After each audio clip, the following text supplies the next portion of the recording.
Lideramos el camino de la opinión pública y buscamos que la cultura del debate alcance consensos y soluciones a los problemas de nuestro país.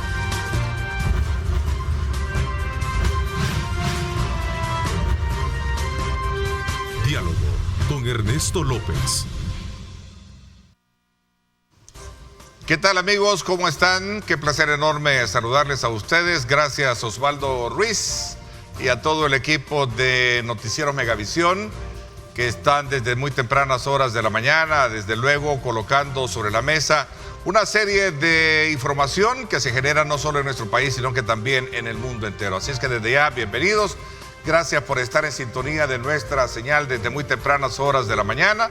Agradecemos a Dios Todopoderoso por darnos ese privilegio de poder ingresar desde luego hasta la intimidad de sus hogares. Y continuamos desde luego marcándole el pulso y la actividad electoral como parte de lo que nos va a llevar el próximo 28 de febrero a elegir precisamente diputados al Congreso salvadoreño, al Parlamento Centroamericano, gobiernos municipales y alcaldes. Así es que desde ya, nuevamente, bienvenidos. Quiero darle la más cordial bienvenida esta mañana a dos de nuestras invitadas para esta primera parte del programa. Quiero saludar a Claudia Ortiz. Gracias por acompañarnos. Ella es candidata a diputada por el partido Vamos por el departamento de San Salvador. Claudia, gracias por acompañarnos. Buenos días, Ernesto. Muchísimas gracias por tenernos este lunes. Feliz inicio de semana a tu audiencia. Y va a ser un placer estar en este debate. Gracias. Gracias. También nos acompaña Marta Evelyn Batres, diputada a la reelección por el partido Arena para San Salvador. Gracias por acompañarnos. Bienvenida, Marta Evelyn. Buenos días, Ernesto. Buenos días a quien me va a acompañar en el panel y buenos días a todos los que nos saludan a esta hora de la mañana. Bueno, sin duda alguna, el propósito de tenerlas acá es conocer desde la perspectiva de ustedes con experiencia. Bueno, en el caso tuyo, Marta Evelyn, que buscas una reelección en el cargo, Claudia, que busca la primera elección, examinar un poco el país, cómo se encuentra y de alguna manera la lectura que ustedes le dan para poder continuar, desde luego, bajo esta maratónica actividad electoral que las puede llevar, si los salvadoreños les dan esa confianza, de elegirlas para un periodo legislativo. A ver, comienzo contigo, Claudia. Bueno, Ernesto, esta experiencia de estar por primera vez en política ha sido sumamente transformadora, ha sido una experiencia que voy a atesorar toda la vida, porque hemos podido, en este último año en el que yo me he incorporado en política partidaria, he podido ver de primera mano, no solo desde la academia donde yo ejercía mi labor y desde los movimientos sociales, sino ya también de una manera más directa, cuál es la realidad de los salvadoreños, cuál es la calidad de vida que tienen los salvadoreños. Y la gente lucha, la gente se esfuerza, se sacrifica, hace grandes esfuerzos que tal vez quedan en el silencio, pero esos esfuerzos por salir adelante, por tener un mejor futuro, por que los hijos puedan salir adelante, por desarrollar algún proyecto, terminan sin saberse si van a realmente tener un fruto, porque las condiciones del país siguen siendo demasiado difíciles. La gente lucha, se sacrifica y no se sabe si eso va a tener un resultado al final. Entonces creo que hay una situación que no es de ahora, es de siempre, desde hace muchísimas décadas en el país, donde tenemos problemas graves, problemas importantes, que de resolverlos podrían cambiar de una manera fundamental la vida de la gente, pero que pasan los años, las décadas, y están simplemente ahí descomponiéndose cada vez más. Entonces, eso para mí ha sido un motor muy fuerte para poder seguir en esta carrera de campaña política, para poder aspirar a la Asamblea Legislativa, porque hay demasiadas cosas en el país que no funcionan bien. El tema del agua, hay gente que tiene un mal servicio de agua desde hace 30 años, que es impactante. La vez pasada andábamos en Cuscatancingo y me impactó como ver en una de las colonias como la gente sacaba agua del contador. En todo el pasaje la gente esperaba a cierta hora que el contador se llenaba de agua y sacaban el agua de ahí. O la gente que vive en las alturas de San Marcos, donde ni siquiera tienen mechas de agua, y tienen que comprarla y tienen que comprar los fardos de agua.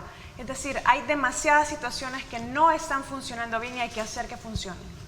Ok, es interesante primero de también conocer esos antecedentes que motivan a continuar en esta, decía, carrera por lograr una diputación, ya sea en el caso tuyo, Evelyn, como reelección en el cargo.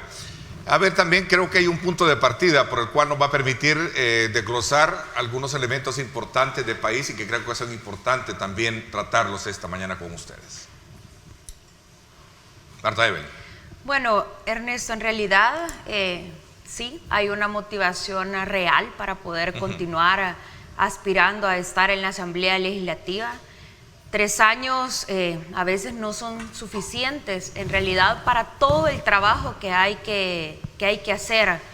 Muchas de las necesidades de los salvadoreños, en mi caso personal, pues ya las conozco. Vengo incursionando en la política desde hace varios tiempos, política partidaria, pero hasta hace poco incursioné ya a ser candidata a funcionaria pública y estoy en mi segundo periodo como diputada. Muchas de las leyes que están dentro de la Asamblea se convierten en decisiones políticas, lejos de poner al centro a la ciudadanía. Y eso es uno de los conflictos más grandes que se ha dado en la Asamblea.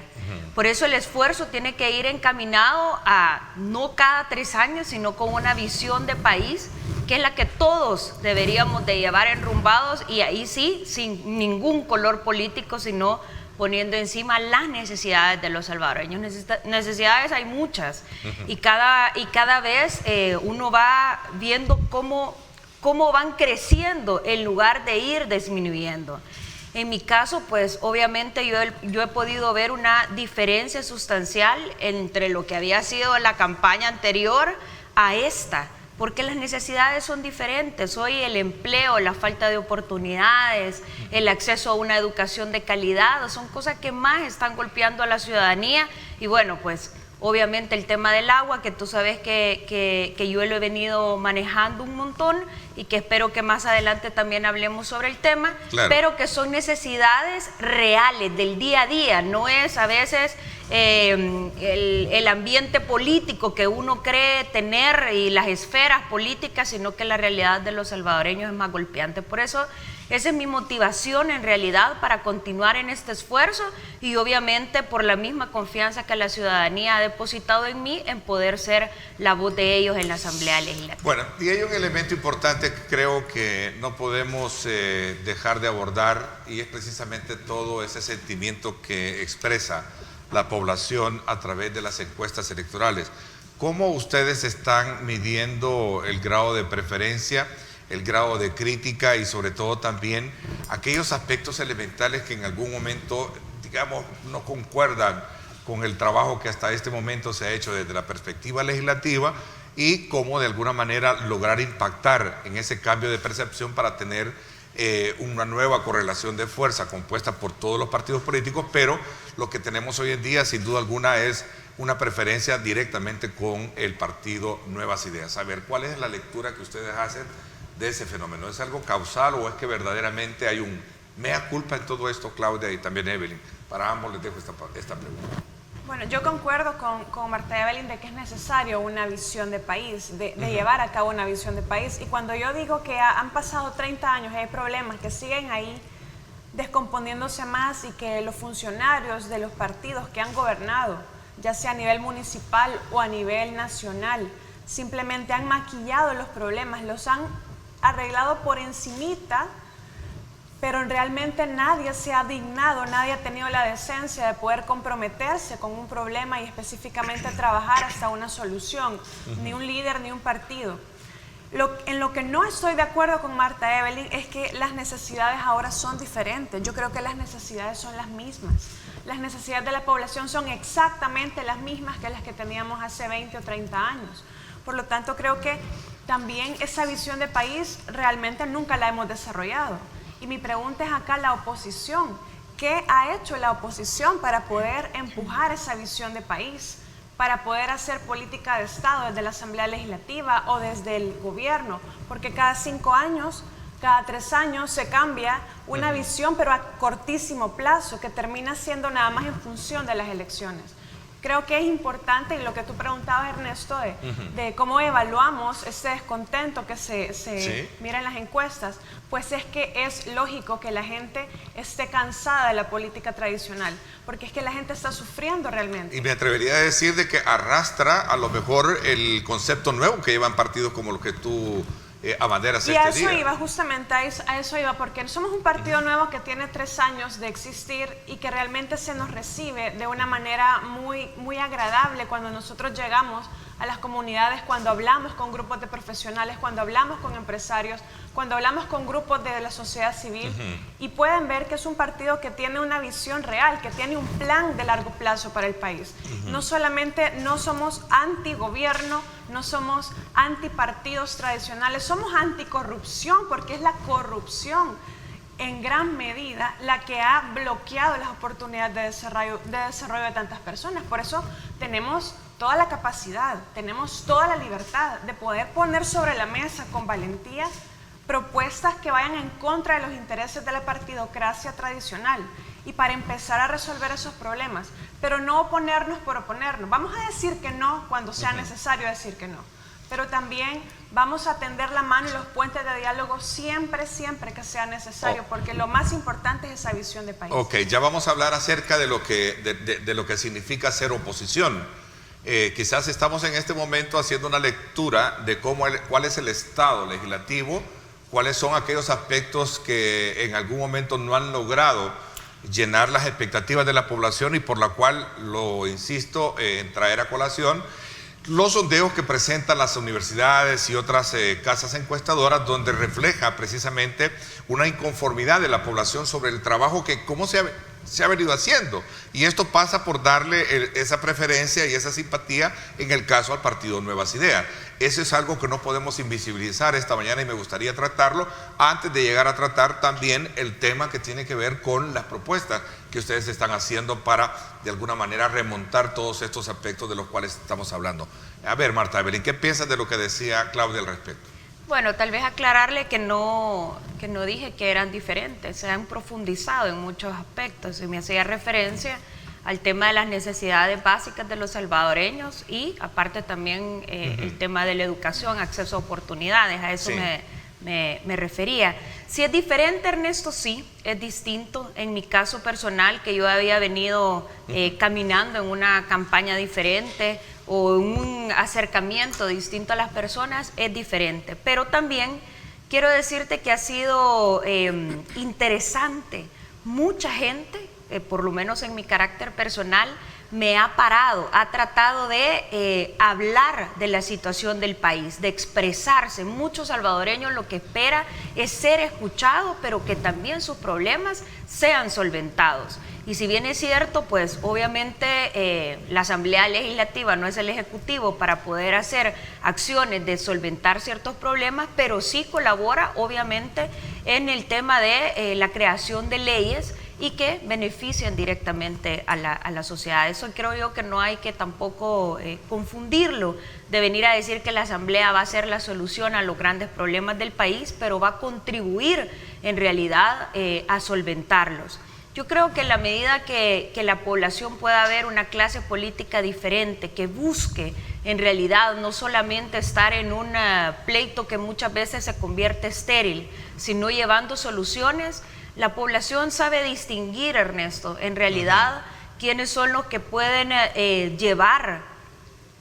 escuchar su voz para poder solventar sus problemas y quiénes no. Y eso lo hemos podido sentir en el territorio. No tampoco te puedo decir, porque no acostumbro a mentir, que en muchas ocasiones también has encontrado gente que se opone, así como gente que te puede salir, sí, claro, y que te puede salir incluso malcriada, y eso es algo que también es lamentable, porque yo no puedo, mi derecho termina hasta donde empieza el tuyo. Si yo pienso de una manera diferente o simpatizo con otro partido político, con otro color, con otras ideas, eso no me da derecho a mí ni a insultarte, ni a dañarte, mucho menos a dispararte, ¿verdad? Como lo hemos visto por pensar diferente. Eso es parte de la esencia de la democracia y de vivir en convivencia, el pensar diferente y debatir ideas. Eso es lo importante. Entonces, yo creo que en la medida que nosotros nos centremos en esas posiciones,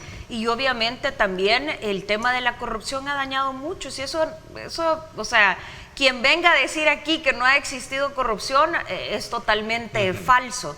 Entonces yo creo que en la medida que nosotros logremos que los salvadoreños vean o identifiquen quiénes en realidad van a defender su bolsillo, van a estar a la par de sus necesidades, entonces ahí va a ser la simpatía y la confianza. Recordemos que hoy el voto es por rostro. Esa es una enorme ventaja, Ernesto, porque yo, por lo menos cuando ando de casa a casa, se los digo siempre, voten por rostro, porque eso les permite darle seguimiento al trabajo que uno ha hecho. ¿No tienes tú por qué arrastrar los males que como partido ha tenido en el pasado? Claro que no, porque no he sido responsable. Yo he estado en la Asamblea Legislativa, no he gobernado, no he estado en el gobierno, no he manejado fondos públicos, no tengo acceso a dinero, y obviamente muchas de las acusaciones que se dan precisamente es un tema de corrupción y manejo de fondos. Si eso es así, ¿qué es lo que hace de estar los partidos tradicionales como el que tú representas en esa condición de preferencia según las encuestas electorales, Marta Eve?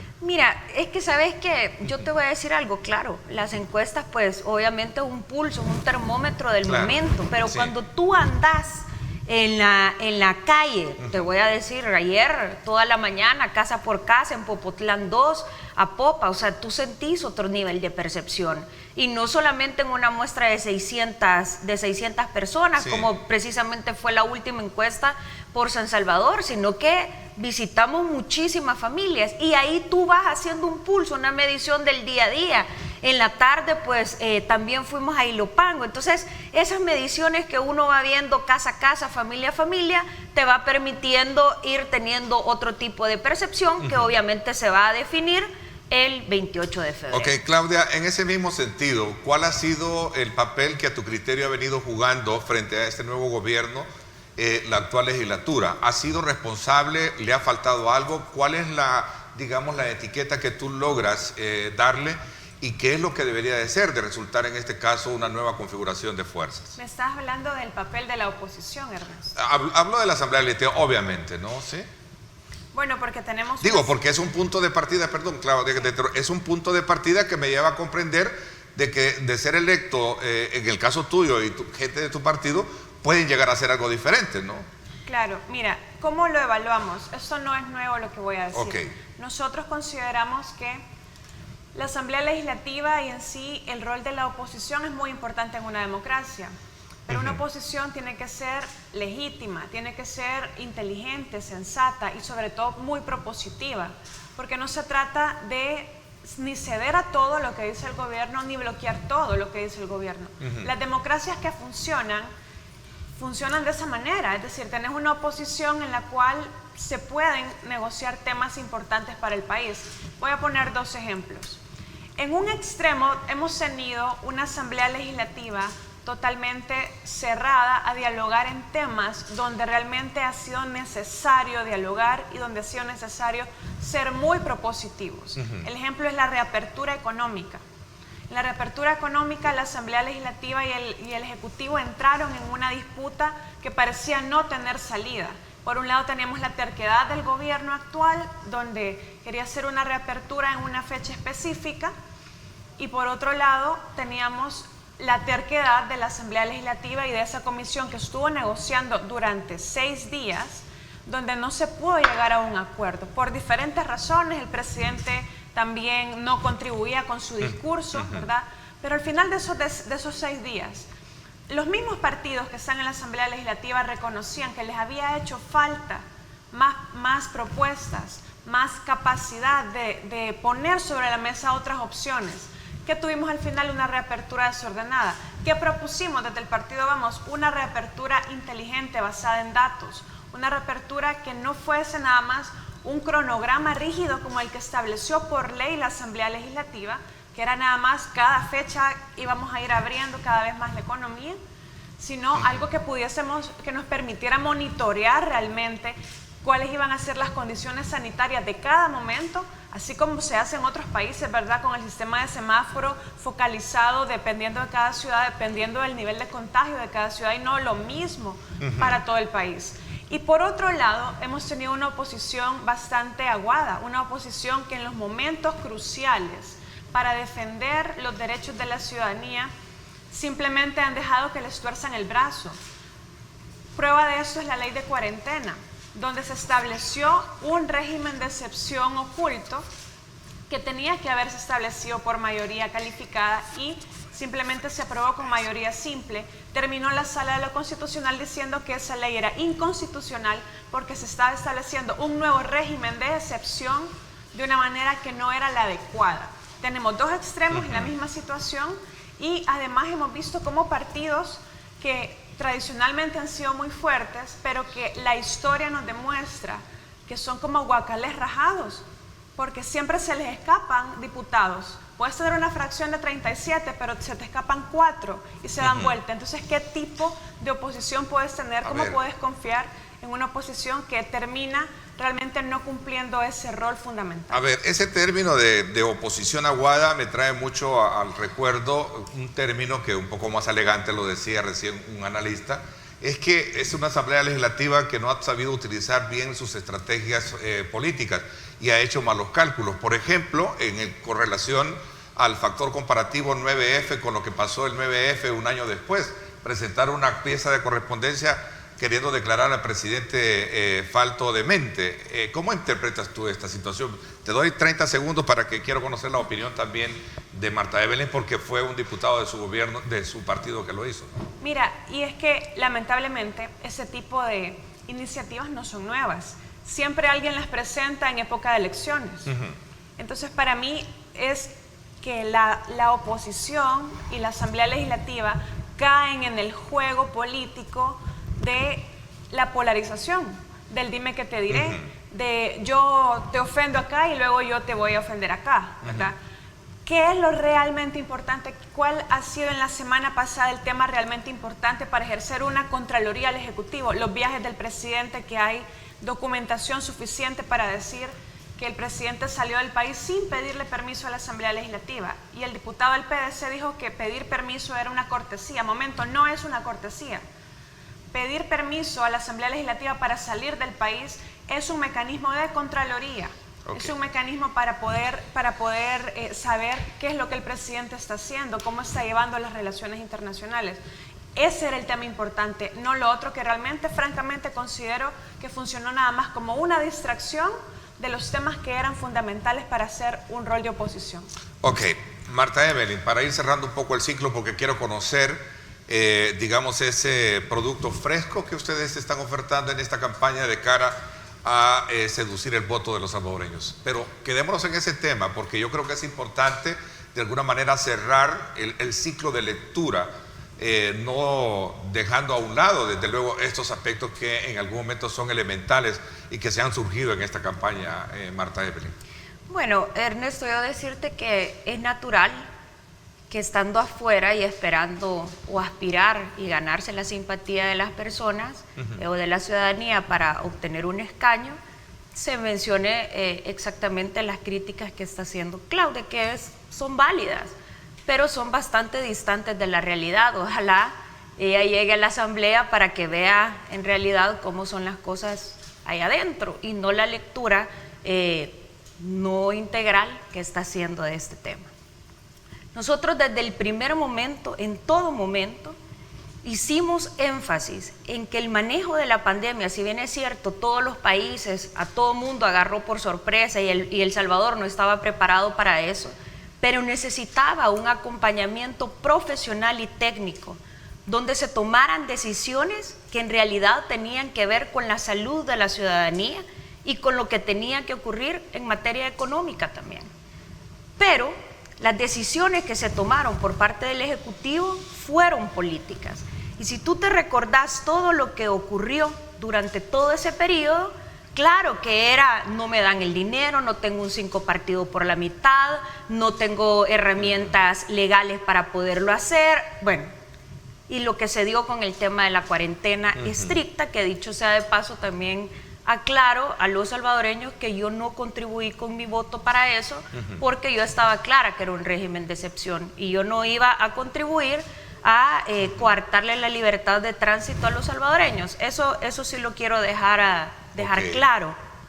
Por otro lado, Ernesto, a la hora de lo que las cámaras no ven, ¿verdad? Es fácil criticar hacia afuera, pero yo por lo menos los últimos 2 días estuve presente, no pertenecía a esa comisión, pero fui a escuchar.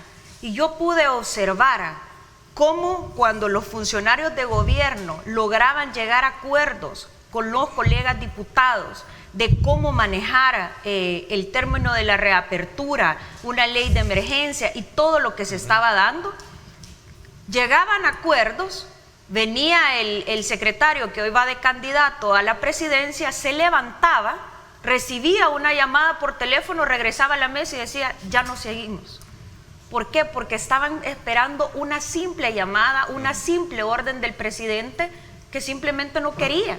Entonces aquí no eran unos argumentos técnicos, era un tema político de estar en constante confrontación.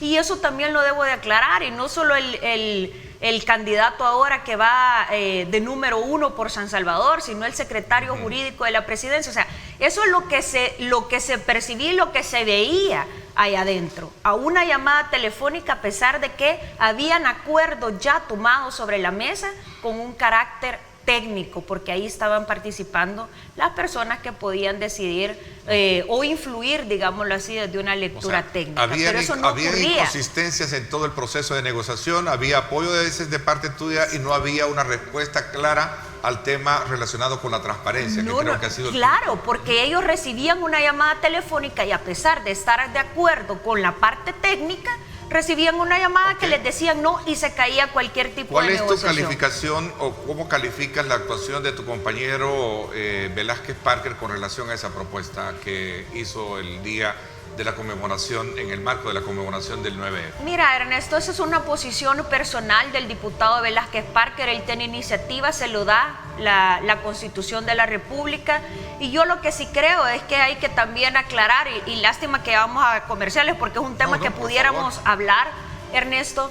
Eso está facultado en la Constitución de la República. Lo que no está facultado es que el presidente de la República, del órgano ejecutivo, se lleve a sentar a la silla del presidente de la Asamblea Legislativa, dé por aperturada una sesión plenaria, y eso es un autogolpe que el presidente de la República hizo. Que fue un mal momento del diputado Velázquez Parker, considero que fue un mal momento y fue una decisión personal, pero eso no puede ser tomado como una decisión de partido. Incluso el partido se ha desvinculado de eso, y también el diputado Velázquez Parker ha aclarado que ha sido en título personal, que él tiene la potestad a través de una firma de dar la iniciativa de ley. Entonces yo creo que no podés generalizar las posturas. Si tú me preguntas a mí, Marta Evelyn Batres, pues yo esperaría no declarar inhabilitado al presidente de la República por un tema de salud mental. Yo quisiera ver al presidente de la República cargando con las responsabilidades de temas de corrupción, de tema de desvío de fondos, y también a sus funcionarios públicos, y no quitándose penas que pueden tener por actos de corrupción con una declaratoria de inhabilidad mental. Ok, quiero tu reacción, Claudia, 30 segundos, me voy a pausa. Bueno, sobre ese punto. Primero sería importante decir quién está fuera de la realidad o quién está distante de la realidad. Al final tenemos una ley de reapertura económica que no se está cumpliendo, que no se logró, ¿verdad? El trabajo político implica justamente poder hacer ese trabajo de diálogo, de negociación inteligente y real. Y no tuvimos ese trabajo político de parte de la oposición porque pasaban horas simplemente, y no estoy hablando de ti, Marta Evelyn, estoy hablando de otras personas del partido que estaban en esa discusión, pasaban horas simplemente haciendo aspavientos y no buscando lo fundamental, que era empujar los datos. En este último tema igual yo creo que ya aclaré mi posición, y realmente necesitamos un bloque de oposición que sea legítimo, que sea inteligente, donde no podamos señalar con un dedo y que otros 3 dedos nos señalen de regreso. La gente quiere un contrapeso, la gente sabe que no conviene al país una mayoría absoluta del partido de gobierno, pero no ven realmente en quién confiar, y cuando conocen de un partido como Vamos, entonces pueden ver que sí hay una opción que sí les puede representar de esa manera. Ok, ¿cómo se replantean y cómo se plantean ustedes de cara a estos comicios y sobre todo cuáles son los aspectos que abanderan ese rol que podrían jugar si los salvadoreños le dan ese voto y los residentes porque ambas corren por San Salvador, darles ese voto para ser electas en las próximas elecciones? Me voy a una pausa, gracias por estar con nosotros. A propósito, aprovecho de invitarlos a que me acompañen hoy a las 7 de la noche. Voy a conocer también la opinión del actual alcalde que busca la reelección por San Salvador por el Partido Arena, Ernesto Mason, sobre los aspectos que determinan y caracterizan esta elección, en la cual él ha denunciado muchos aspectos que tienen que ver con el tema de la competencia desleal y otros aspectos de bloqueo a lo que él dice su administración. Este tema será abordado con Ernesto Mason hoy, este servidor, 7 de la noche, en directo con Ernesto López Radio por 107.7 Fuego, y también estamos en Facebook, recuerde, Facebook en vivo transmitiendo para todo el mundo.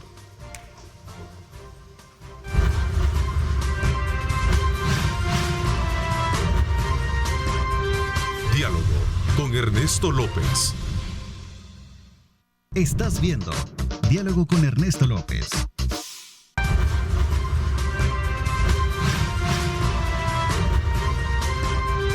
Diálogo con Ernesto López.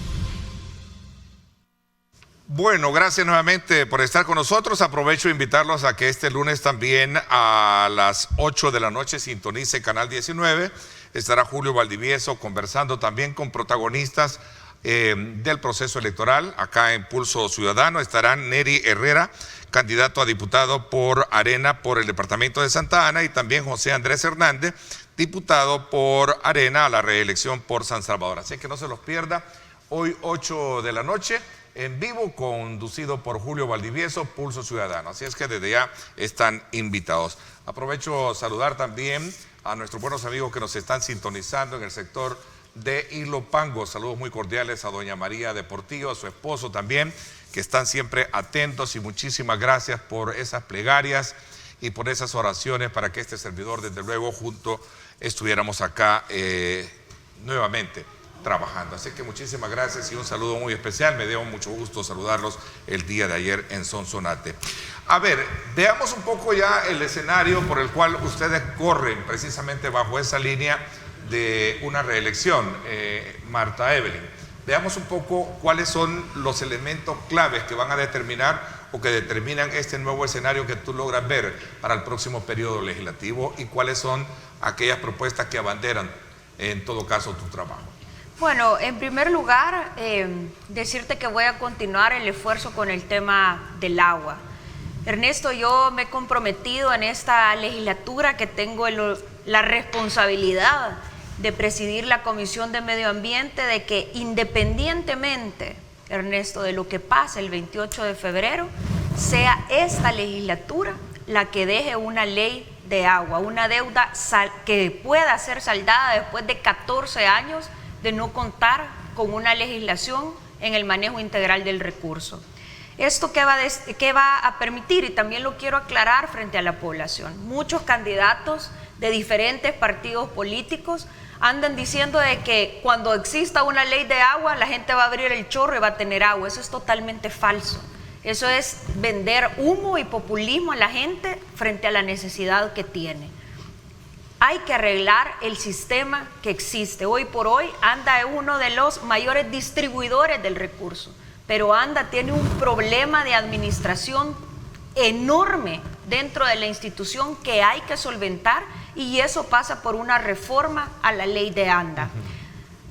Prácticamente de lo que yo quiero continuar trabajando es eso. No solamente es aprobar una ley general de agua, estamos hablando de una ley de agua potable y saneamiento, que son factores que no conlleva una ley de agua. Estás hablando de agua salubre, accesible, asequible para la población, y eso hay que desarrollarlo también. Pero el punto de partida es una ley de agua. Claro, es tu base, es tu base. Y eso de alguna manera se toma como una de las principales facturas pendientes que las legislaturas han tenido. Bueno, estás hablando de más de 14 años, Ernesto, de manejar el tema y vuelvo al mismo punto con el que arranqué. ¿Qué ha pasado? ¿Se puede aprovechar esta campaña electoral para hacer un mea culpa o decir, mire, hemos fallado, por qué han fallado las cosas? No estoy diciendo en el caso tuyo. ¿Sabes por qué es lo que siento que ha fallado? Sí. Es el tema político, ese es ingrediente político. Si tú ves, todo el mundo anda hablando pero no es demasiado agua efímero, demasiado abstracto decir lo político. ¿Qué es lo que ha faltado? ¿Votos son votos lo que falta? Votos, pero la discusión es un tema político porque estás hablando de agua, estás hablando de vida, estás hablando que a través del agua podés manejar masas, estás hablando de que manejar recursos, estás hablando de intereses. De intereses económicos también, obviamente. Económicos, y económicos cuando tú hablas también de muchas organizaciones que se dedican a eso y es una entrada financiera. Claro. O sea, el punto, por eso es que te lo digo, aspectos políticos y no reales, poniendo, insisto, al centro de la discusión la necesidad de los salvadoreños. Estos poderes fuertes económicamente hablando o socialmente hablando, como tú también los categorizas, ¿son los que no han permitido de alguna manera aprobarse esa ley de agua? Mira, creería yo que influye, pero también es un tema que políticamente es atractivo para mantenerlo en la palestra. ¿Por qué? Porque en cada campaña te vienen ofreciendo lo mismo, te vienen ofreciendo solventar el problema. Claro, y los candidatos también. Entonces, por eso te digo yo que uno de los ejemplos es decir, es que no hay agua por una ley de agua. Es totalmente falso. Ayer, el sábado hablaba con doña Braulia, una señora de Soyapango, que una octogenaria que cuando me decía, mire, yo le agradezco, y ella con lágrimas en los ojos, que de verdad me hizo a mí tener el sentimiento, porque me decía, mire, usted lucha por los más pobres, usted lucha por las necesidades. Yo que vivo sola, que me cae agua 2 veces a la semana, pago $4 y no tengo con qué vivir. Entonces, esa es la realidad que de verdad golpea a los salvadoreños y que hay que solventar, Ernesto. Pero por otro lado también, bueno, voy a insistir en que voy a seguir luchando en eso. El tema de la corrupción, de la rendición de cuentas, de atacar ese mal y ese cáncer que existe en el funcionariado público, hay que hacerlo. ¿Y cómo lo vas a hacer? Dotando a la Fiscalía General de la República de, en realidad, recursos que ataquen ese tema de la corrupción a través de la investigación y la especialización para atacar esto. Un compromiso también que tengo es la aprobación de una ley de función pública. Estás muy a la expectativa, perdón que me quede en el tema porque quiero pasar también, voy a ir de 2 en 2 en propuestas para poder aprovechar el tiempo. Solo cierro este tema. ¿Estás muy a la expectativa de esta lista del Engel que va a lanzar Estados Unidos en junio? Entonces, claro, totalmente. Es que la corrupción es algo inaceptable, intolerable, Ernesto. Y aquí no importa sea quien sea, yo no voy a venir a atacar ni a defender, no, es que son aspectos que no se pueden defender, ni el tuyo ni el mío, no, quien sea que haya o que esté haciendo actos de corrupción tiene que pagar, y la población no puede ser víctima del mal uso de los fondos como lo estamos viendo hoy por hoy en este gobierno y con los funcionarios, que ha imperado muchísimo más la cherocracia que la capacidad y la inversión también, Ernesto, nacional, para poder ayudar a nuestra gente económicamente. El tema del agua y la corrupción, 2 aspectos elementales que abanderas en esta campaña. A ver, Claudia, ¿cuál es el énfasis de tu campaña y cuáles son los aspectos medulares de llegar a la Asamblea Legislativa? La población salvadoreña está en este momento en una encrucijada muy importante. Me parece que es un momento donde podemos empezar a ver hacia el futuro. La gente, lo que nosotros estamos viendo en nuestros recorridos casa por casa y diferentes jornadas médicas que hacemos en todos los municipios, que la gente no quiere regresar al pasado, pero tampoco confía totalmente en el futuro que se nos está prometiendo desde el oficialismo. Es importante decir, nuestras propuestas van en línea con una visión de futuro, una visión de país hacia adelante. ¿Y qué es lo que tenemos adelante los salvadoreños? Una crisis económica profunda. Las personas que están en el comercio o que han perdido su empleo o que están luchando por mantener la planilla saben de lo que estoy hablando. Esta crisis económica ya se siente, se declaró hace unos meses formalmente, pero ya está aquí. Una de las principales tareas que tenemos que llevar a cabo es poder empujar desde la Asamblea Legislativa y en concertación, ya sea con el gobierno central o con los diferentes gobiernos locales, poder llevar a cabo medidas de alivio económico. Ahorita yo no sé a quién está designando el presidente en su gobierno, en su gabinete, para liderar la crisis económica, para proteger a la gente más vulnerable, porque es que la gente realmente está pasándola mal. Y el tema del agua creo que también es un tema de futuro, sin duda alguna. Es uno de los problemas más fundamentales. El agua tiene que ver, sí, con muchos intereses, pero el tema de que no avance, pues obviamente es trabajo de quienes queremos estar en política. Es trabajo de poder trabajar, poder lidiar con todos esos intereses y hacerlo avanzar. Yo creo que coincido totalmente y espero, Marta Evelyn, que realmente la ley de agua pueda aprobarse en esta legislatura, porque es necesario pasar la página y avanzar de eso, porque hay demasiados temas pendientes todavía para poder, desde lo institucional, desde lo legal, pero también desde la gestión local, para poder hacer que funcione mejor el servicio de agua a la población, y no solo el agua que sale del chorro, el agua que se infiltra en nuestras montañas, el agua que está en los pozos, protegerla. Y ahí creo que también desde el partido Vamos, nuestros candidatos a alcaldes, especialmente en el departamento de San Salvador, Miguel Calderón en Nejapa, Julio González en Cuscatancingo, Jonathan Castellón también en San Marcos, Evelyn Espinosa en Ilopango, todos estamos conscientes de esa problemática. Es que la gente nos agradece que le llevemos fardos con bolsitas de agua, porque el agua de la pipa no se puede tomar. Y eso les decimos, esta ayuda no debería ser necesaria porque el agua es un derecho. Nosotros vamos a trabajar también por impulsar, porque es un tema de concertación, es un tema de país.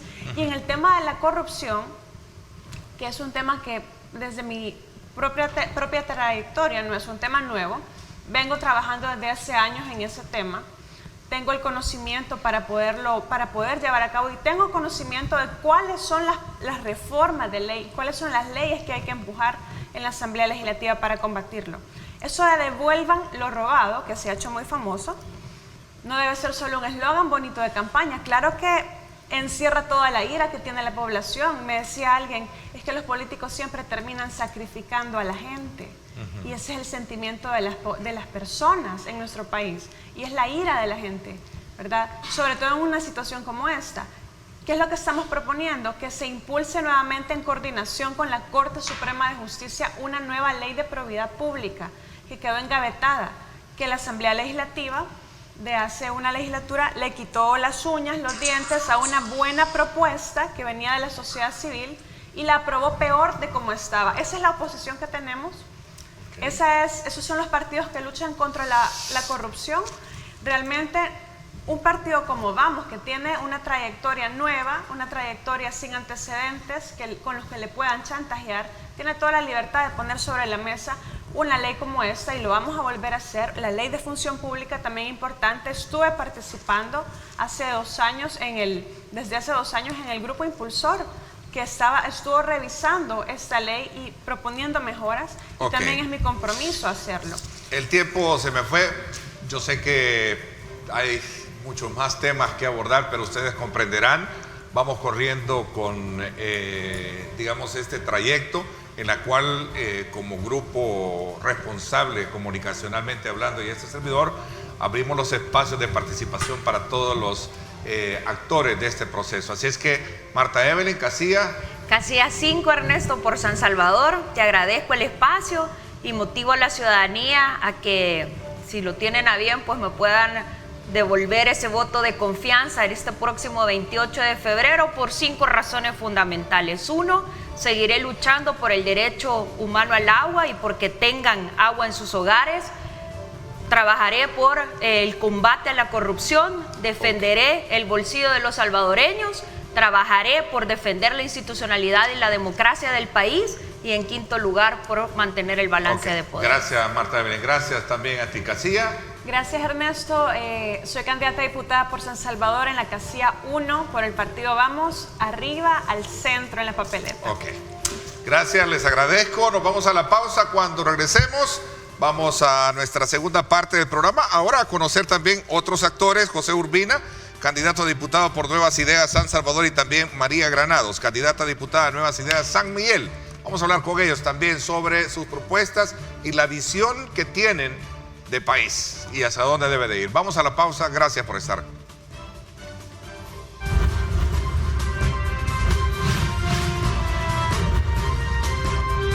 Diálogo con Ernesto López. Estás viendo Diálogo con Ernesto López.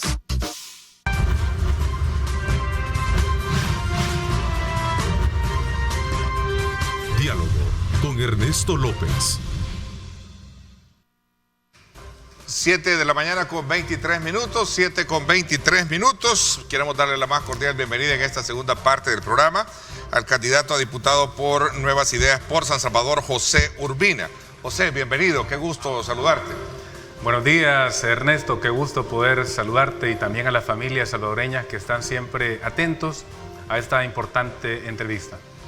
Bien, en su momento se incorpora María Granados, candidata a diputada a Nuevas Ideas San Miguel, que desde luego se acaba de comunicar con nosotros y viene en camino. Pero bueno, aprovechamos un poco, José, para hacer un examen, aprovechando este tiempo, de cuál es la realidad que tú estás viendo de país y cuáles son los aspectos elementales que determinan una agenda que debería llevar a cabo el nuevo ejercicio legislativo, ahora que tú corres precisamente por una diputación. Ernesto, hay diferentes áreas que son críticas y que el país necesita avanzar. El principal problema por la que El Salvador no ha sido atractivo para la inversión por muchos años ha sido que sus marcos legales no se han ajustado a los nuevos tiempos. La excesiva burocracia al país le cuesta miles de millones, y sumamos todo lo que ha ocurrido en los últimos años. Y esta es una observación que han hecho los grandes inversores internacionales. Por lo tanto, la nueva Asamblea Legislativa debe modernizar todo el marco legal para facilitar las inversiones. Te voy a poner un dato interesante. El Salvador, por ejemplo, tiene alrededor de 10 acuerdos comerciales internacionales. Esto nos da el potencial para acceder a un promedio de 1.200 millones de potenciales consumidores de nuestros productos, pero no los estamos aprovechando. Lo que ocurrió en los últimos años, en las últimas décadas, es que se desinstaló la capacidad productiva de nuestro país y se convirtió en un país solamente importador de productos y de mercancías. Entonces, desde la Asamblea Legislativa podemos hacer ese giro estratégico para que nuestro país se vuelva un país totalmente productivo, que eso va a generar miles de empleos y va obviamente a permitir que el país retorne a ese momento donde en los años 70, por ejemplo, el 70 y 80% de nuestra producción de alimentos se exportaba. Ahora es al revés.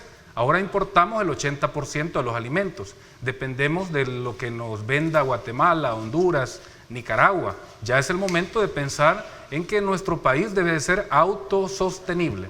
Entonces, me parece a mí que ese tema es fundamental para poder comenzar a pensar en un mejor país que genere más inversión, más oportunidades de desarrollo, más empleo. Eso va a ser fundamental. Hay otro tema fundamental, Ernesto, y que tiene que ver con la educación. Ustedes saben que la educación es la piedra angular del desarrollo de todos los países. Entonces, ya es el momento de que El Salvador modernice su Ley General de Educación, porque en este momento, por ejemplo, no reconoce la digitalización de la educación. Muchos salvadoreños se fueron del país, abandonaron sus estudios para poder ayudar a sus familias, pero ese sueño de seguir estudiando en otro país, si quisieran en este momento estudiar en El Salvador en línea con cualquier universidad, no pueden. Si un salvadoreño está en Estados Unidos y quiere estudiar en línea una carrera acá en nuestro país, no le aseguramos en este momento ese derecho. Hay que reformar la ley.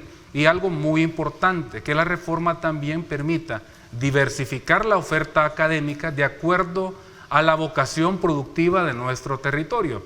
¿Esto qué significa? Por ejemplo, en El Salvador, en las áreas portuarias, deberíamos de fomentar una educación que esté vinculada a ese rubro económico. Por ejemplo, bachillerato en logística, licenciatura en logística, no tenemos. Algo también importante, El Salvador, que es una tierra que ha permitido tener el mejor café, uno de los mejores cafés del mundo, Deberíamos de tener, por ejemplo, un bachillerato especializado en el café, pero no lo tenemos, porque nunca se pensó en una oferta académica que esté vinculada a la capacidad productiva del territorio.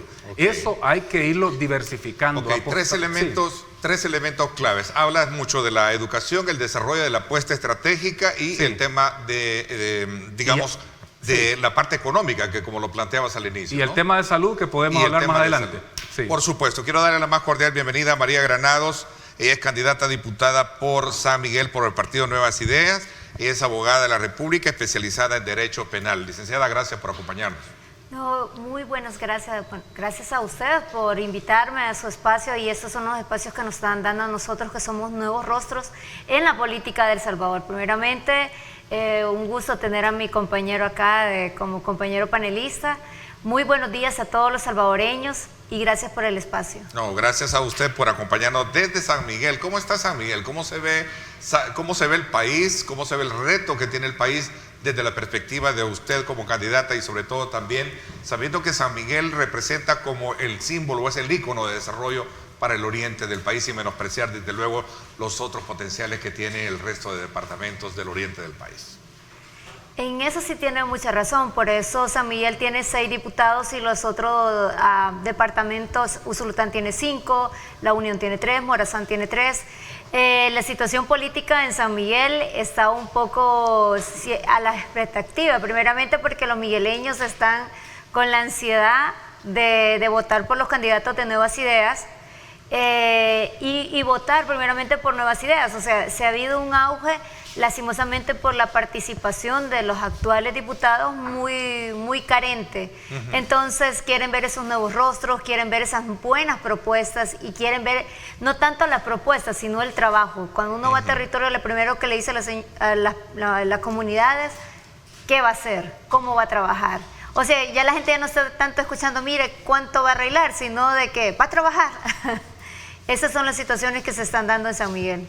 Bueno, y a propósito, hablando de San Miguel, fue noticia el fin de semana a partir de que el alcalde actual y que busca la reelección con el FMLN supuestamente tuvo el apoyo de miembros del Partido Nuevas Ideas y también del Partido Cambio Democrático, ¿no? Correcto. ¿Cómo estuvo eso? Sí, eso fue como una cortina de humo. Lastimosamente, tal vez ahí están los colores del Cambio Democrático, pero personas meramente de las bases de Nuevas Ideas, en ningún momento estamos apoyando la candidatura de Miguel Pereira. Nosotros estamos en coalición con el señor Will Salgado. O sea, eso fue como una cuestión de vertirse del color 100, de confundir a la población migueleña. Eso fue más que todo. Ok. ¿Cuáles son los aspectos que abanderan su campaña y cuáles son los elementos claves que determinan esa visión política que usted le pondría si llega a la Asamblea Legislativa? Ese es un tema que quiero abordarlo después de esta pausa comercial. Son las 7:31. Gracias por estar con nosotros.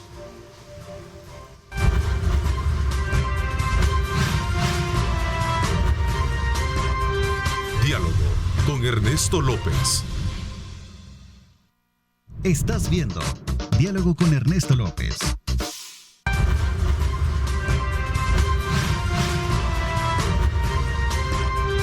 Diálogo con Ernesto López. Bueno, gracias nuevamente por estar con nosotros. A ver, José, me gustaría conocer la opinión que tienes también con relación a temas que tienen que ver con el escrutinio. Ayer el Tribunal Supremo Electoral llevó a cabo su segunda prueba y da, al parecer, pues fueron superados aquellos obstáculos que se presentaron en la anterior prueba. ¿Cuál es la opinión que tienes con relación a este proceso y cuáles deberían de ser los elementos que determinen un proceso de transparencia el día de las elecciones? Ernesto, lo primero que me preocupa es que han tenido el presupuesto más alto de su historia, este tribunal, 52 millones. El presupuesto más alto que tuvieron fue de 25 millones. Ahora tienen 52 millones y han tenido el tiempo necesario para prepararse y para hacer estos ejercicios de simulacro. No es posible que ya faltando 2 semanas estén haciendo estos ejercicios y llama la atención muchas cosas. La primera son las denuncias que pusieron los mismos técnicos de las juntas de vigilancia diciendo que no les permitieron participar en la auditoría interna. Por eso es que aparece la presidenta diciendo que hace un llamado para que haya una auditoría internacional. Obviamente esto da una mala señal porque no nos genera ningún tipo de confianza. Que estén removiendo de su cargo a técnicos que han señalado que hay fallas en el sistema, porque yo me pregunto, estas fallas realmente no se han resuelto. Todavía están las interrogantes. ¿Qué nos va a garantizar que en 2 semanas esto se haya superado? Es un tribunal que claramente es un tribunal que responde a los viejos partidos. Ernesto, tú sabes que son cuotas pero la presidencia la tiene el partido Gana, que es un aliado de ustedes en esta contienda. Sí, pero recuerda que es un organismo colegiado. Okay. Entonces ahí hay representación de los viejos partidos que son al final de cuentas los que tienen el control. Entonces no nos da ninguna confianza. Definitivamente es lamentable que estando tan cerca del día de las elecciones tengamos a un tribunal que no ha dado ninguna certeza. Hay que respetar la voluntad de la ciudadanía. Si en este momento le preguntamos a toda la población y tú haces un sondeo, ¿se siente confianza con el actual tribunal? Te van a decir que no. Además, las recientes encuestas reflejan que es un tribunal que no tiene ninguna confianza para la población salvadoreña. Por lo tanto, estamos preocupados. Sí queremos que haya presencia de una auditoría internacional, que los organismos internacionales aumenten su vigilancia, Ernesto, para que se respete la voluntad de la población que se va a expresar el próximo 28 de febrero. A ver, es importante saber que San Miguel, te decía, es un, digamos, ícono de desarrollo y sobre todo de inversión en la zona de oriente del país, con todas las apuestas que ha hecho el gobierno en este contexto de sus primeros años de gestión. Uno de ellos es el puerto de la Unión Centroamericana, que se encuentra ahí tirado. Tenemos el proyecto del aeropuerto y tenemos el proyecto del tren. Cuéntanos un poco, ¿cuáles son los elementos? Y decía que abanderan tu propuesta, en este caso, para poder de alguna manera comprender mejor, María, su anhelo de llegar a la Asamblea Legislativa. Bueno, las propuestas que van encaminadas más que todo a San Miguel es... Primeramente, comenzar a trabajar con las reformas en la Ley de Agricultura y Ganadería, Ley del Fomento Agropecuario también. Le voy a decir el porqué. El 42% de los migueleños son agricultores, o sea, el 42% es producción agrícola. Y tenemos también una producción en la zona de Ciudad Barrio, que es caficultor, o sea, es muy importante. Aún fue calificado el año pasado como la mejor calidad de café. Entonces estamos en unas propuestas de comenzar a potenciar esta cooperativa que queda en Ciudad Barrio, de comenzar a ver cómo podemos reformar estas leyes agrícolas, porque antes solo se basaba en esas asociaciones, actualmente asociaciones y cooperativas. Es un momento de tener una visión de proteger a todos los agricultores, ya sean en cooperativas, asociaciones o el pequeño agricultor. Es un momento de ampliarnos. Otra de los parámetros que queremos en San Miguel son las cuestiones de las descentralizaciones de las instituciones gubernamentales. Para los migueleños es muy importante, por la movilización de cualquier trámite que se haga gubernamental, se tiene que venir hasta acá a San Salvador, cuando se puede hacer ahí mismo en San Miguel. Y no solo se va a beneficiar San Miguel, sino todo Oriente. O sea, es un momento, como decimos, del EMPA para allá, siempre hay un mito que decimos, no existimos porque... No existe como que existe Oriente de ahí, ¿verdad? Correcto. Entonces lo que nosotros queremos es comenzar a existir, comenzar a gestionar, porque es lo que puede ser un diputado a través de la Asamblea Legislativa, ver la manera de gestionar, crear leyes que en verdad beneficien a la población salvadoreña, especialmente la migueleña. Sabemos muy bien, como usted lo estaba mencionando, el puerto de la Unión es un puerto heredado por los antiguos gobiernos y lastimosamente en ruinas. Estamos hablando de que es un puerto que se le invirtió bastante dinero, que se le invirtió en el gobierno de Tony Saca, que se le invirtió en el gobierno de Francisco Flores, después se le invirtió en el gobierno de Sánchez Serén y lastimosamente no se activó. ¿Por qué? Por falta de voluntad, o sea, porque ¿qué es lo que necesita? Y voy a retomar lo que dice el compañero. Es un momento de hacer manufactura calificada.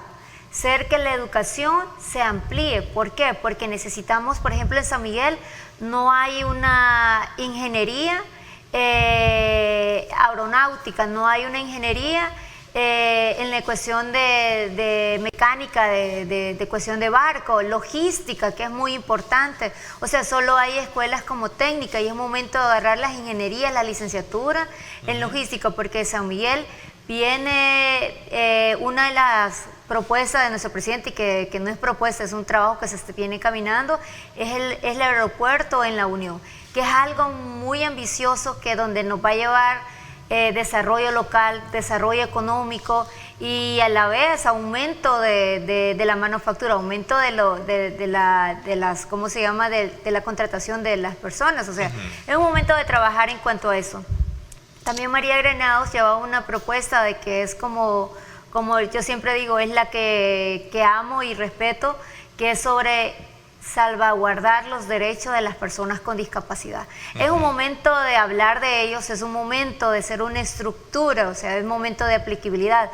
Desde la atención de la primera infancia, que es atención médica, ver la manera de que hay madres que tienen que venir hasta el Bloom. Okay. Entonces, tú eres directora y una fundadora de la cercana. Fundación Corazón de Madre de San Miguel, ¿no?, que se encarga precisamente de atender a niños con discapacidad. Correcto, nosotros tenemos una fundación que ahorita no está activa por la cuestión, porque estamos en cuestión política, no podemos mezclar la política con la fundación, pero sí somos parte de ese proyecto de que es una Fundación Corazón de Madre, que nos dedicamos a los niños, a los jóvenes y a los ancianos con discapacidad, y en eso es un tema de que también yo he vivido con mi propia experiencia, con mi hija, y he visto cómo se debe de cómo es la atención de la primera infancia, cómo debe ser la atención de la primera infancia.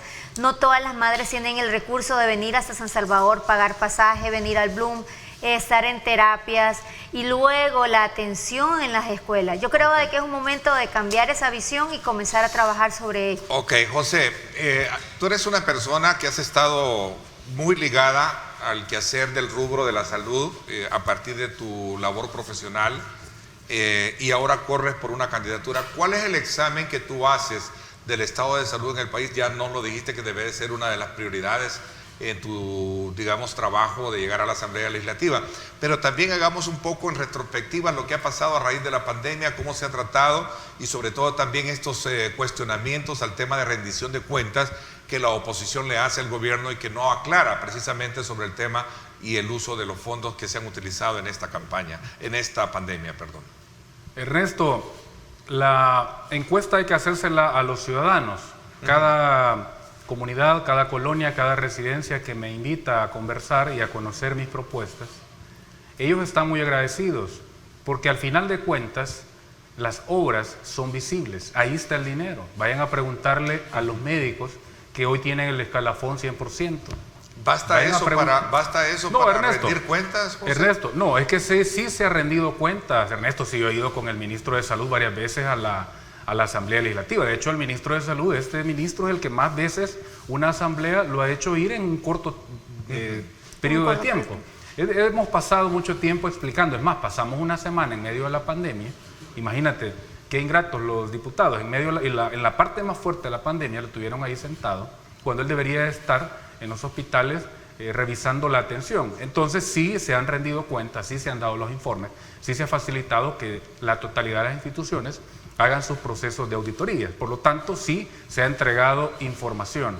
Entonces, mi reflexión es la siguiente, como tú lo dices, que he estado con el ministro de Salud acompañando todo el proceso de la pandemia y viendo el trabajo que ha hecho el personal de salud, a quien felicito esta mañana. Envío un saludo a todo el personal de salud que ha hecho una labor valiente. Realmente uno de los éxitos en el manejo de la pandemia ha sido el compromiso del personal de salud. Y el presidente de la República, nuestro presidente, les ha reconocido escalafón 100%. Por primera vez, miren, el escalafón, los gobiernos anteriores se los venía reduciendo. Los practicantes internos no tenían bono, hoy se les está pagando. Se está enviando medicamentos por primera vez en la historia del Ministerio de Salud, Ernesto, medicamentos para pacientes con enfermedades crónicas. No me refiero al kit de tratamiento para prevenir el coronavirus, porque también se han entregado cerca de 200,000 cajas de tratamiento para los pacientes. Ahí están las obras. Un hospital, El Salvador, que tiene más camas UCI que la totalidad de los hospitales de Centroamérica. En un solo hospital tenemos más camas UCI de la que dejaron Arena y FMLN en 30 años. Entonces, las obras se están viendo. Y algo más importante, la OMS había recomendado a los gobiernos, a los estados, que invirtieran por lo menos el 5% del PIB en salud. Ernesto, ¿sabías que en este momento, si sumamos la totalidad de los presupuestos del sistema de salud, ya pasamos del 6% del PIB de la inversión en salud? Esto es histórico porque nos va a permitir impactar fuertemente en la reconversión de todo el sistema sanitario. ¿Qué podemos hacer como nueva Asamblea Legislativa? Por supuesto, acompañar para que este sistema de salud se desarrolle, porque sí sabemos dónde están todavía las brechas. Hay que apostarle, por ejemplo, a que El Salvador tenga una ley especial de prevención de enfermedades cardiometabólicas. Ernesto, otros países los tienen, para apostarle también al componente preventivo. Así que vamos a trabajar en estas áreas que son muy críticas. Se ha aumentado la cobertura, por ejemplo, de pacientes que padecen insuficiencia renal. Yo les digo algo, como no ha habido suficiente prevención, como no ha habido calidad en el tratamiento, estas personas han sufrido mucho. Y ahora que les aumentemos la cobertura de las terapias dialíticas, que se faciliten nuevas máquinas para hacer el tratamiento, obviamente esto impacta en su calidad de vida. Y le estoy hablando solo de un área, pero también se acaba de inaugurar una clínica cardiometabólica en el Hospital Sacamil. Se está ampliando el cuadro básico de medicamentos. Se van a hacer nuevas todas las unidades de salud. Entonces, ¿qué significa eso? Obviamente la gente compara y ve, bueno, ¿por qué en 30 años no hicieron estas cosas y ahora en poco tiempo estamos viendo estos cambios? Porque yo te pongo un ejemplo sencillo, Ernesto. Casi 7,000 millones tuvo de presupuesto el Ministerio de Salud en los últimos 10 años. Con ese dinero hubiesen mejorado al menos la infraestructura de los hospitales, pero lo que vimos cuando llegamos al Ministerio de Salud son hospitales que no tenían los equipos médicos adecuados, estaban obsoletos o estaban fallando. No había suficiente personal médico. En este momento se está haciendo el proceso para la contratación de 4,000 nuevos profesionales de la salud. ¿Esto qué va a permitir? Obviamente que el personal de salud haga un mejor trabajo, porque lo que ocurría era que había una enorme carga para los profesionales de la salud. Un mismo médico tenía que ver hasta 25 o 30 pacientes. Esto hasta producía una falla de diagnóstico, porque el médico estaba más cumpliendo un número que una calidad de atención. Si tenemos más personal de salud, más equipo médico, si desarrollamos también las especialidades médicas. Ernesto, yo comencé esta entrevista hablando de la importancia de mejorar nuestra calidad en educación.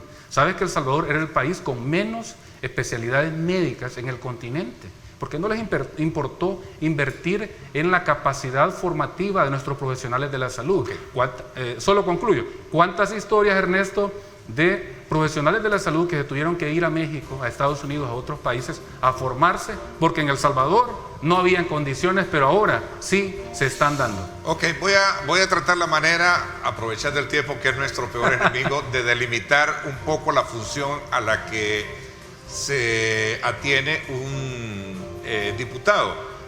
La Asamblea Legislativa es un órgano por excelencia político, obviamente, pero es desde donde se emanan las leyes para poder de alguna manera convertirlas en políticas públicas, ¿de acuerdo? Pero también es importante reconocer que la Asamblea es un actor importante de gobernabilidad en una democracia. Vamos a hablar un poquito en el cierre y también del componente básico de lo que tú decías, que el tema de la educación debe de ser prioridad. Me parece que es una identidad, digamos una factura pendiente de países como los nuestros, donde las apuestas en términos de presupuesto han sido bastante limitadas. Y por supuesto también vamos a conocer de María cuáles son esos elementos claves de su propuesta de cara al tema de la gobernabilidad en el país. Vamos a la pausa última. Gracias por estar con nosotros.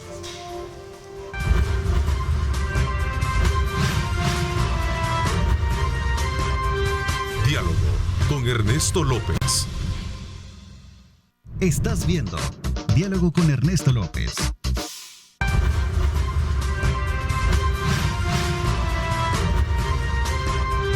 Diálogo con con Ernesto López. Extra cámara, estábamos conversando con los dos de nuestros invitados precisamente sobre un elemento bien importante que tiene que ver con el grado de atención que tienen en el área de salud las personas con discapacidad, sobre todo porque sin duda alguna son tratamientos diferentes, pero esto también pasa por entender el modelo educativo que se forma a la hora de reconocer niños que a lo mejor tengan cierto tipo de limitaciones. A ver, María, ¿cuál es digamos, la parte medular de ese punto que estábamos hablando de extracámara para poderlo comprender? Y porque entiendo también es parte importante de la agenda de la que ustedes están desarrollando en esta campaña. Correcto. El doctor no me va a dejar mentir algo, y es algo de que queda que con las personas con discapacidad no hay un diagnóstico, o sea, para cuando le dan un diagnóstico, tal vez ya el niño ya tiene 9, 10 años, cuando ese niño tuvo que haber tenido una atención primaria, digamos en los 6 primeros, en el primer año de su nacimiento, para que haya una verdadera atención médica. Y lastimosamente la atención médica con las personas con discapacidad son muy cortas. Yo siento de que se ha quedado el sistema de salud bien limitado hasta ahora, y gracias al ministro Alaví, que siempre está como pendiente de las atenciones y de escuchar a los usuarios. Y ahora se va a comenzar a trabajar, pero con una legislación verdadera para que la Asamblea Legislativa le dé campo al sistema de educación y le dé también al sistema de salud. Yo creo de que es un momento de ampliar el presupuesto y dejar un presupuesto especial para la atención con las personas con discapacidad. Le voy a decir el por qué. Porque primeramente la atención de la primera infancia a la madre, y lo digo por experiencia, la madre es un trabajo, porque uno tiene que enfocarse 100% a su hijo y también tiene una vida laboral. Entonces, ¿cómo se va a proteger esta familia? ¿Cómo se va a proteger esta madre para que esa madre le dé esa atención a su hijo y a la vez ayude a su economía y a la vez se desarrolle? Entonces tú vas a abogar mucho por el tema de las personas con discapacidad. Correcto, es momento de crear leyes que en verdad respalden a esto. O sea, sí hay una ley, porque no lo voy a decir, también hay un tratado internacional de que está vigente y todo, pero debería haber especificaciones de atención en el tema de atención en la primera infancia, y luego en la atención en la educación, que también hay que reformar la ley de educación, que mi compañero no me lo va a dejar mentir, o sea, de que sí hay una inclusión, porque no voy a hablar que es algo de que la primera dama, que nunca se había dado en el país, y lo voy a decir algo, nunca se había dado. Cuando se dijo la primera dama, Gabriela Bukele, dijo, vamos a hacer una inclusión de los niños con discapacidad en las escuelas públicas, cuando nunca se le había dado una atención a los niños, cuando nunca se les había aceptado en las escuelas. Entonces es un momento de reglamentar esto, es un momento de hacerlo reestructuradamente, legalizarlo, como decimos nosotros los abogados, que legalicemos, que se vaya conforme a derecho corresponde. Hablemos de gobernabilidad, no puedo pasar por alto con esto. ¿Cuál es de alguna manera el rol que ustedes jugarían en la Asamblea Legislativa? Estamos hablando de que para establecer gobernabilidad se necesita tener pesos y contrapesos. Ustedes forman parte del partido que va desde luego abanderando el presidente de la República, y la pregunta que yo comienzo un poco a hacerte, voy a comenzar contigo, José, es el tema de cuál va a ser tu postura, la de alguna manera entender bien que el contrapeso es importante para no de alguna manera fortalecer esa base institucional del país, o cómo va a ser el rol que van a jugar ustedes particularmente. Ernesto, a la nueva Asamblea Legislativa, lo primero que debe hacer es pensar en el país. Si tenemos a un presidente que ha colocado en el centro los intereses de la población, los temas de país que no avanzaban, que ahora estamos viendo, una apuesta fuerte. Imagínate el presupuesto, pensemos de esta manera, un presupuesto fuerte en educación, en salud, en seguridad, los más altos de nuestra historia. ¿Cómo no vamos a acompañar la nueva Asamblea Legislativa si esto va en sintonía con el desarrollo del país? Por supuesto que la nueva Asamblea Legislativa debe responder a los intereses de la ciudadanía, porque la Constitución nos dice que vamos a ser representantes de la población. El artículo 1 de la Constitución, y toda la población debería de leerla, dice que es obligación del Estado asegurar la justicia social. Yo les pregunto, y en 30 o 40 años no ha habido justicia social, lo que ha habido es injusticia social.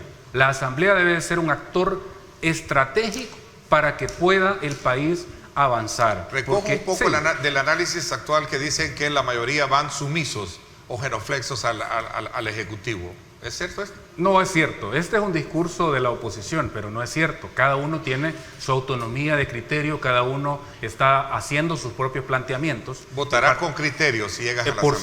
Por supuesto. Es que el único criterio con el que nos vamos a mover es que los temas que se discutan sean de la ciudadanía. Por eso hemos planteado que el diálogo debe ser con los ciudadanos, así como tu programa, un diálogo con los ciudadanos que al final de cuentas son el soberano es el que tiene el poder. Él da y quita. ¿Y por qué razón le van a quitar el poder a estos diputados? Porque no se sienten representados, porque no han visto reflejado sus intereses en las decisiones que han tomado. Qué interesante. Vamos a ver, por cuestiones de tiempo, la misma pregunta, ¿genuflexa o verdaderamente con principios para poder votar a la hora de cualquier iniciativa? María Granados. Yo primero digo de que si el ciudadano va a decir voy a votar por mí, yo voy a votar por la población migueleña, voy a votar por los intereses del pueblo salvadoreño. Lo que sucede es que, como dijo mi compañero, lastimosamente los partidos están como diciendo de que nosotros vamos a hacer un partido sumiso. No, nosotros no vamos a ser ninguno sumiso. Nosotros llevamos nuestra propia plataforma de trabajo. Tú eres abogada, ¿no? Y tienes Correcto. Estudios de ciencias políticas, sabes qué significa Correcto. el contrapeso en una democracia. Correcto, es que yo creo de que es un momento de... Nosotros somos esa voz de los salvadoreños, de que hemos estado oprimidos, que hemos estado ausentados, como mi compañero acá de la par, o sea, que siempre nos llamó la atención la política, pero los partidos que estaban en ese momento no nos llamó la atención, pero es momento de trabajar ahora, de ser la voz de los salvadoreños y en verdad trabajar para los salvadoreños, porque eso es lo que uno quiere, que les den la oportunidad de trabajar. María Granado, ¿qué casilla? Sexta casilla. Sexta casilla, San Miguel, sí, ¿verdad? San Miguel. Bueno, casilla, José. Casilla 10 en San Salvador. Un abrazo a todas las familias. Ya faltan 13 días para ese momento histórico donde la población va a decidir un mejor rumbo para nuestro país. Así que gracias por habernos acompañado. No, gracias a ustedes. Les agradezco que nos ayuden a cumplir, desde luego, esa acometida que tenemos nosotros de poder ofertarle al país la opinión de las diversas corrientes que están participando en este proceso electoral, porque eso es lo que nos consolida y nos dignifica desde el punto de vista de ser un medio de comunicación democrático, sin tendencias ni ataduras. Gracias, los espero en radio hoy a las 7 de la noche para que conversemos con Ernesto Mason, candidato a la reelección por el Partido Arena para San Salvador. Así que no se lo pierdan. Esto es 7 de la noche por 107.7 Fuego, estación del Grupo Radial Megavisión. Gracias, pásenla bien y como siempre recuerden también lo más importante, amar a Dios sobre todas las cosas. Lideramos el camino de la opinión pública y buscamos que la cultura del debate alcance consensos y soluciones a los problemas de nuestro país.